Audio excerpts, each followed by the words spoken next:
ஹாலிடேஸ்னாலே அது நம்ம ஜிடி ஹாலிடேஸ் தான். GT holidays, south India's #1 travel brand. புதுக்கோட்டையில் அதிமுக பொதுச் செயலாளர் எடப்பாடி பழனிசாமி அதிமுகவினுடைய புதிய பிரச்சார திட்டத்தை தொடங்கி வைத்து செய்தியாளர்களை சந்தித்து வருகிறார். அந்த காட்சிகளை பார்க்கலாம். நாளைக்கு பிரதமர் மோடி தமிழகத்திற்கு வராரு. அதிமுக பொதுச் செயலாளர்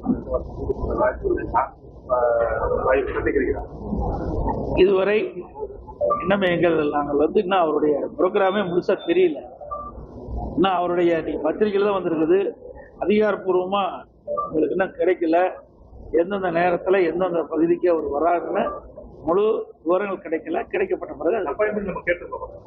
அந்த முழு விவரமே கிடைச்சா தானே அப்பாயின்மெண்ட் எந்த இடத்துல நான் அதுக்கு கேட்க முடியும். நீங்க முரண்பட்டு பேசுற மாதிரி சொல்றாங்க. திருமாவளவன் கூட்டணிக்கு அழைச்சதா சொல்றாங்க. அதுக்கப்புறம் விஜய் சீமான் கூட்டணிக்கு வரணும்னு சொன்ன மாதிரி சொல்றாங்க. இது நான் இங்க கூப்பிட்டேன்னு சொன்னேன்னு அதாவது யோகத்தின் அடிப்பில் கேட்கிற கேள்வி பதில் சொல்லுங்க. நான் எங்கேயாவது வெளிப்படுத்திருக்கிறேன்னா, எந்த கூட்டத்துல வெளிப்படுத்தினா 46 சட்டமன்ற தொகுதியில் நான் எழுச்சி சொல்லல. எந்த பத்திரிகையாவது பேட்டி கொடுத்துருக்கலாம், எங்கேயாவது அறிக்கை கொடுத்துக்கலாம். அவர்கள் தங்களை அடையாளப்படுத்துவதற்கு பேசுவதெல்லாம் நீங்க கேள்வி கேட்டா யோகத்தின் அடிப்பில் கேட்கிற கேள்விக்கு என்னால் பெரிய கட்சி வரும்னு சொல்றீங்க. அது வரும்போது நம்மளுக்கு சொல்றேன். தலைமை காவலர் வீட்டுல வந்து தொடர்ந்து சென்று போயிருக்கு. அதனால திருச்சி டிஎஸ்பி வந்து திருப்ப பணி ஒதுக்கி கேட்டிருக்காரு.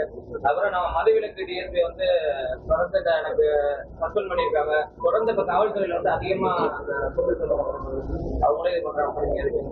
அதாவது திராவிட முன்னேற்ற கழக ஆட்சியில நேர்மையான காவல்துறை அதிகாரிகளுக்கு எங்களுக்கு மரியாதை, இந்த ஆட்சியில் மரியாதை கிடையாது.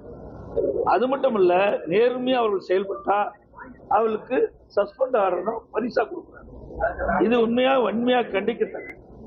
ஏனென்றால் மக்களை பாதுகாப்பது காவல்துறை. அந்த காவல்துறை ஏதாவது பிரச்சனை ஏற்பட்டால் அழைத்து பேசி அதை சரி செய்ய வேண்டும். அதான் ஒரு அரசினுடைய கடமை. அதை விட்டு ஒரு நேர்மையான காவல்துறை அதிகாரிகளை பழிவாங்குவது ஒரு நல்ல அரசுக்கு அழகல்ல.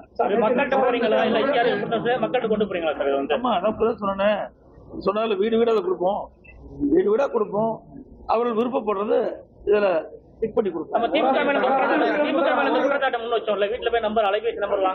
அலைபேசி நம்பர் விருப்பப்பட்டா கொடுக்கலாம். இது கட்டாயமே கிடையாது. இதை கொடுக்குறோம், திருப்பி கொடுத்தா ரைட்டு, கொடுக்கலாம் பரவாயில்ல, அதை பத்தி எல்லாம் கிடையாது. இதை 525 அறிவிப்புகள் திராவிட முன்னேற்ற கழகத்தின் சார்பாக 2021 வெளியிட்டிருக்காங்க. அவர்கள் சொல்லுவது என்ன? முதலமைச்சர் உட்பட அமைச்சர் வரை 99% அறிவிப்புகள் நிறைவேற்றப்பட்டதாக செய்தியில் வெளியிட்டிருக்காங்க. அதுல இதை கொடுக்கிறோம், எல்லாத்துக்கும் முன்னாடி தான் கொடுக்கிறோம். சரி, யாரும் ஏமாற்றி சொல்லல. இதுல அவருக்கு என்ன பிரியுமோ அவர்கள் அதை வெளிப்படுத்துவாங்க. அதிமுக பாஜக கூட்டணியை உடைக்கிறதுக்கு சதி நடக்குன்னு சொல்றீங்க. அந்த சதியை யாரு பண்றதுன்னு சொல்ல மாட்டேங்குது. அதுதான் வெளியில தானே பேட்டி கொடுத்துட்டு இருக்காங்கல்ல, அவங்க தான் உடைக்கிறாங்க. வெளிய தவறுதலா பேசிட்டு இருக்காங்கல்ல. என்னென்ன பேசுறாங்க அந்த கூட்டத்துல பேசிட்டு இருக்க உங்களுக்கு தெரியாத ஒண்ணு கிடையாது. எல்லாமே தெரியும். தெரியாத மாதிரி நீ கேள்வி உதயநிதி ஸ்டாலின் வந்து அதுக்கு பதிலடி கொடுத்திருக்காரு. என்ன சொல்லிட்டாருன்னா, நாங்க வந்து அமித்ஷா வீட்டு கதவையோ கமலாலயத்து கதவையோ தட்டல, மக்களுடைய கதவை தட்டி தான் நாங்க வந்து உறுப்பினர் சேர்க்கிறோம் சொல்லியிருக்காரு. நான் கதவை தட்டலையும் சரி, இன்றைக்கு இருக்கிற முதலமைச்சரும் இதே உதயநிதி ஸ்டாலினும் பிரைம் மினிஸ்டர் கதவை தட்டுனாங்கல்ல. அது யாருடைய கதவை தட்டினாங்க? அவர்கள் கதவை தட்டினா சரி. நாங்க போய் ஒரு உள்துறை அமைச்சரை சந்திச்சா தப்பு. இந்திய நாட்டுடைய உள்துறை அமைச்சர் தானே அவரு, வேற யாரும் இல்ல.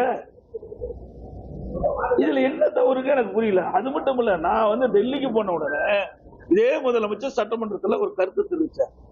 எடப்பாடி பழனிசாமி டெல்லி சென்றிருக்கின்றார், ஏதாவது ஒரு வாய்ப்புல மத்திய அமைச்சரை சந்தித்தால் தமிழ்நாட்டுடைய பிரச்சனை சொல்லுங்கள் என்று அவர்களே சொன்னாங்க. எல்லா பத்திரிகையிலும் வந்திருக்குது. அப்புறம் இப்படிப்பட்ட கேள்வி அவர்களே கேட்கிறாங்க.